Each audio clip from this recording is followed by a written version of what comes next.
I owe much of my last 10 years of fun to the original Assetto Corsa, so naturally, I'm very excited to try Assetto Corsa Evo, just like everybody else out there. And I thought getting my hands on the alpha would help me understand what this game is going to be, but I feel like this first 24 hours or so with it has only left me a little bit more confused.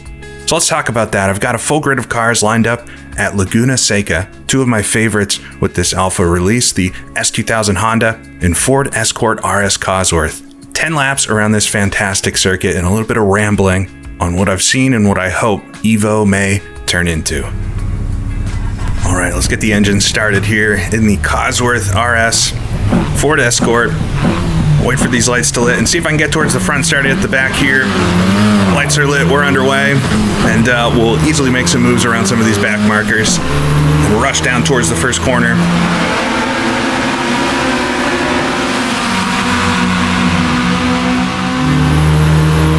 So, if you've never watched some of my videos before, I'm a big proponent of offline racing. I really enjoy doing some AI racing, especially when it's the historical variety, putting myself in the shoes. So I'll try to just squeeze myself through here. There we go. I want to put myself in the shoes of something in history and trying to recreate, get a little bit of a feeling for what it might have been like. And so I like racing offline AI. I also like racing online, but I've been looking at the AI here because it's one of the two things that we can do so far in AC Evo, and it's one of the weakest parts of the original Assetto Corsa. As fun as that game is and racing every car ever and all the types of scenarios that we can recreate, the AI racing is weak. They just don't do a great job in many, many ways. And so I was interested to see if AC Evo here was going to show any signs of evolution of how AI works. And this is an alpha. It's very early days, and when you sign up for an alpha, you know that, an early access title, you know that none of this is final. And so who knows, maybe they'll change everything. But based on what I'm seeing so far, the AI, although there's a lot of issues that you would have already seen with them crashing and doing weird behaviors and things, they're still definitely using the same type of AI that pretty much every racing game uses for forever, which is a spline-based AI system. They're following a line that's been drawn on the track or placed on the track by a hot lap or something. They're all trying to get to a fast line, and you'll see in front the AI get into the single file line here as we'll come to the final corner.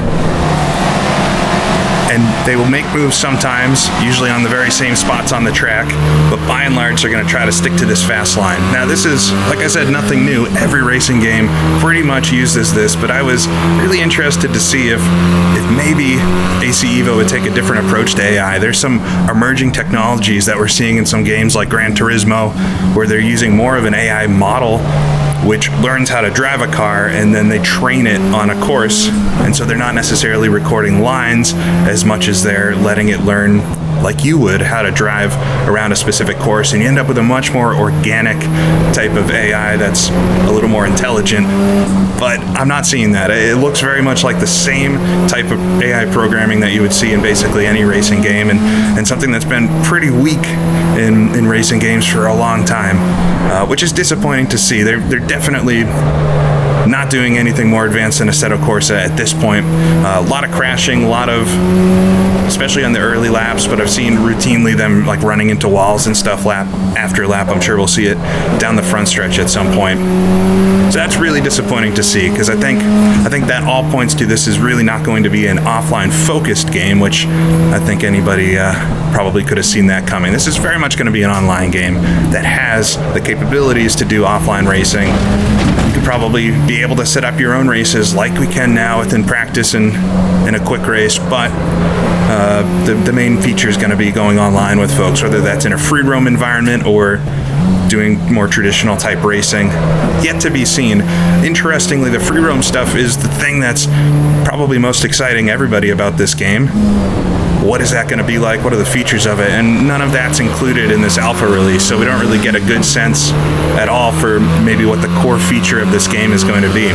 But interestingly, and I think many people would have seen the very first issues that were coming up, where once we did get access to the game, a lot of the cars and things were missing. It's because right now, as I'm recording this, we're not able to actually get online and certify with their servers and things. And that means that this game's going to require you to be online for some sort of progression. I don't think we know yet exactly what's involved with getting online. Do you sign up once and then you just from there you can race offline, or is it always every time you boot it up you're gonna have to go online? My thoughts are that it's gonna be every time you log in you gotta go online, and there's multiple reasons for that. Not only the progression stuff where they're gonna want to track your credits and all these things. You're gonna have to buy cars in the game and upgrades and all that, and they don't want people cheating for the online economy and everything, but also it's so they can have a more locked down ecosystem. They've already said that mods are not going to be the same way that mods were for Assetto Corsa 1. They're going to have approved modders, and there's probably going to be a shop that you can buy, or maybe there'll be stuff for free, but it'll all be kind of in the game. Good stuff with that is we got quite the squabble in front. A whole pack of S2000s as they try to avoid each other, make very erratic moves on the steering wheel. You can see the car in front's wheels just twitching.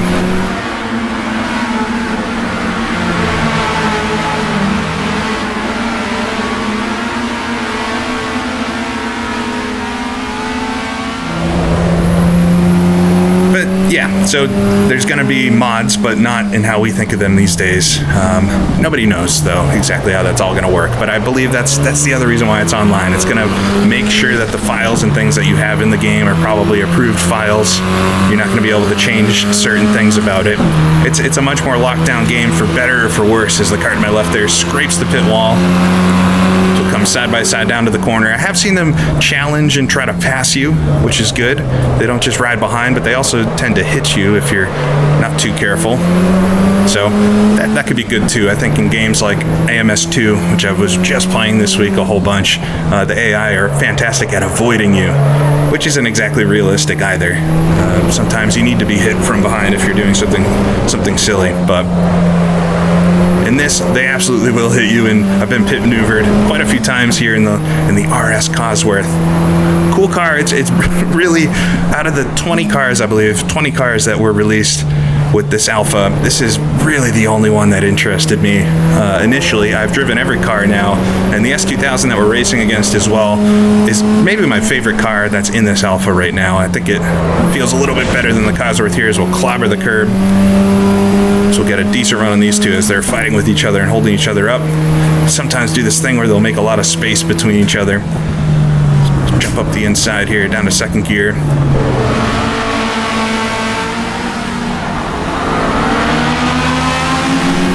The Cosworth here, it's a four-wheel drive car. It's a 90s car. I think they built them from 1993 through 1998, which I don't know which year specifically this is. I'm sure somebody out there knows.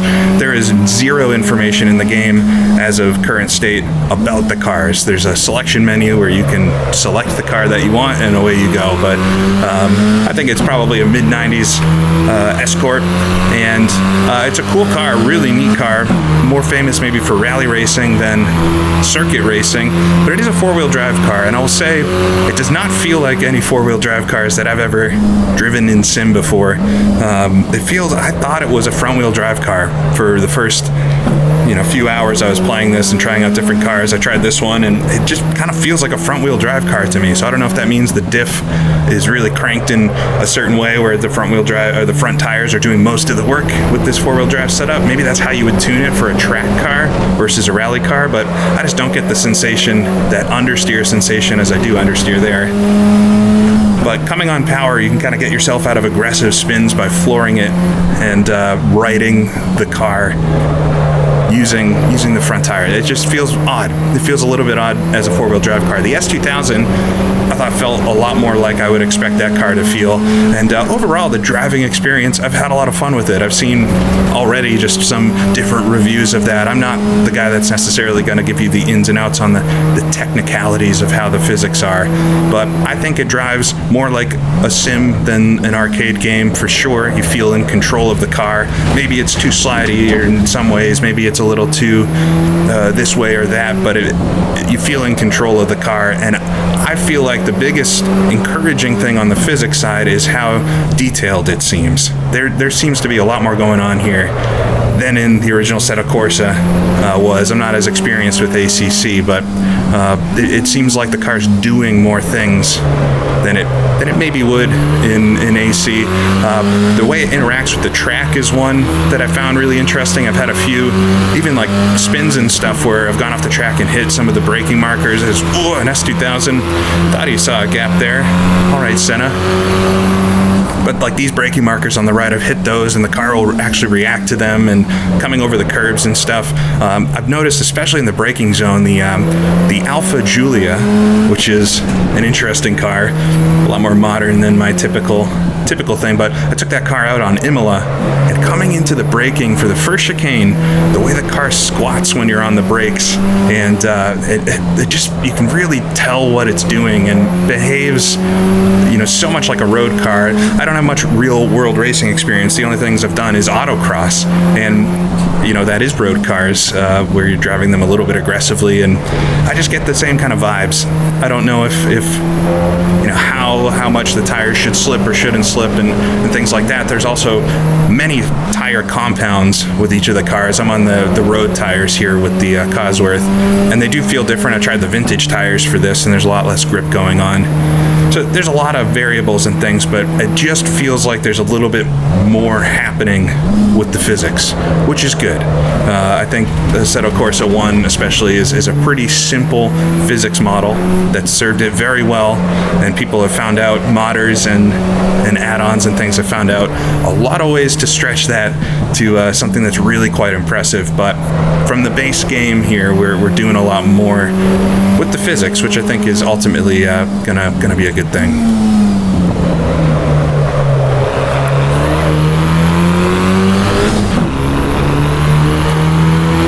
All right, we're on start lap 7 here. I'm up to 8th.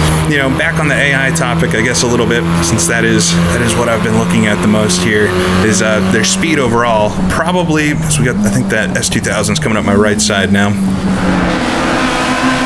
We're probably only have S2000s in front of me. The S2000 is quite a bit quicker than this Cosworth, and I've just noticed in general the speed of the AI is also quite slow, especially if you're using the default tires and things. If I throw this on the vintage tires, it's much harder to get towards the front, but I've got them on 100% difficulty right now, and easily beat all the Cosworths. Maybe we won't get past all these S2000s, but it definitely doesn't have much headroom. You can't go higher than 100% currently. So again, probably so much tuning to happen with all of this. But the fact that they're using a spline-based AI system means it's all going to come down to how good those AI lines are recorded, which is always a tricky thing. There's always areas where they're just not going to be as good as in other areas. If there's a limited set of content, they can probably make it pretty good, but where this game is promising to have many different cars, both through official means as well as mods and things, it's going to get to that point where just some things aren't as good as other ones at certain tracks, and if it's very closed off to modding, there's going to be no way to fix it, which is one of the things that's kind of scary about it. If it's one of the things that frustrates me today with AMS2 is that if a track has a bad AI line, you just can't do anything about it because it's all locked down by Ryza. For better or for worse, maybe they can't open it up just based off how that game's data and stuff works, but we can't fix it ourselves. Not that we should have to, but it's nice to have the option to. Like with AC, you can re-record AI lines and try to make them a little bit better in certain areas. All right, we'll come down into the first corner here. There's a very limited amount of stuff to do in this. I was thinking it was going to be maybe a few days until I would make any sort of video about it, but I've already driven all the cars around, all the different track variants. I love Laguna Seca here. It is the modern version, as you would expect, of Laguna Seca with the extra runoff that they've added, which I'm not a fan of. I wish they kept the strip of dirt. We'll see it up here coming through turn 5 on the left, on the right side of the track after this left-hander. There's an extra paved area now that they added this year, and of course IndyCar uses the whole thing. They have no rules about where you can't drive, so they'll just drive up that whole thing. It's effectively extending the track and making it just faster and wider. And I wish they would have left a strip of dirt between the track and the extra paved runoff. Maybe that would negate the whole purpose of having it there, but just makes the track wider, which I don't quite like. But it is the modern version of it. The tracks all are very well modeled, as you would expect. Nothing groundbreaking here. It's a modern sim, likely some sort of laser scanning, if not at least LiDAR data and things. I'm sure they've said what it is, but I wouldn't expect anything less than that. Whoa, there's got a big slide there. Slides are very controllable. Really no issues sliding this car around. It's a bit drifty even, especially the S2000 in front. You can slide that car quite a lot. Let's come to the line. A couple more laps to go.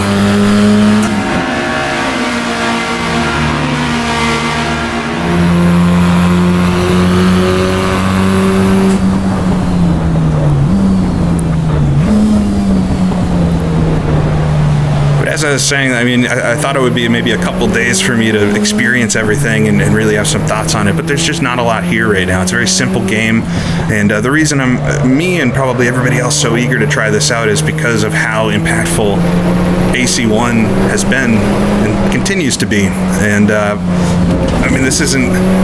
No, I don't think anybody reasonable thought that this would replace AC1 anytime soon, but I think it's going to be a very different game than AC1. It feels to me like I'm playing Gran Turismo right now, not in the physics necessarily. That's not what I mean. I mean in the style of the game. Road cars, a lot of customization with the road cars, kind of car culture, enjoying cars, free roaming. It's just a very different game, a little Forza-y in its style, but I think under the hood it's going to be, it's a much more sophisticated type sim, which is good. It's interesting, and if they have the right cars in it and the right circuits, and if modding introduces the content that I'm interested in, I don't see any reason why I wouldn't be playing this a bunch. But it's early days, and I don't think anybody knows yet exactly what's going to be in this game. Will modders be able to create tracks, or will it just be cars? Will 505 Kunos themselves make historic stuff? I know, I was a bit disappointed the Alpha GTA wasn't in this game on release in the alpha, since it's featured prominently in the trailer, but we know the Alpha GTA is going to be in here.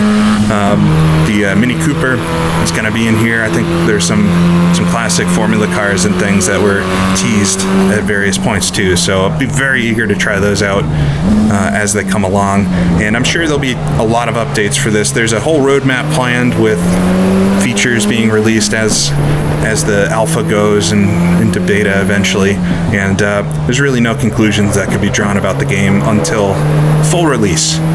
If anybody remembers back in 2014 when AC1 was released, it was a very different game than what we have these days. It takes a while for these things to mature. I think we're pretty forgiving in the sim world because we don't have a lot. We get pretty simple games that don't have a lot of big features in them, and we really enjoy what we get. So I really hope that this can mature into something great.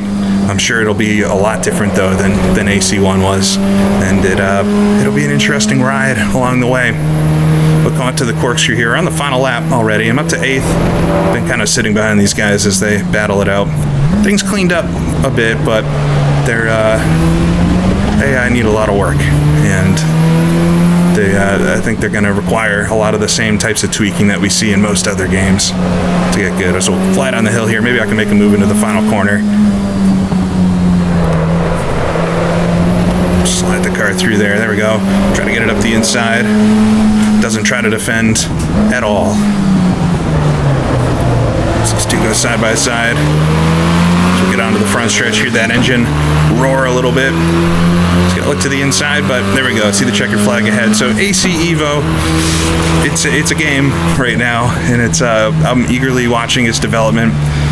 The next time there is something interesting in here, car or track or some sort of feature that makes sense to look at, I'll definitely be back and looking at it, because I love Assetto Corsa so much that I'm really interested to see how this develops. But until then, I'll probably enjoy doing a few hot laps in some of these cars and then just waiting to see what happens like the rest of us.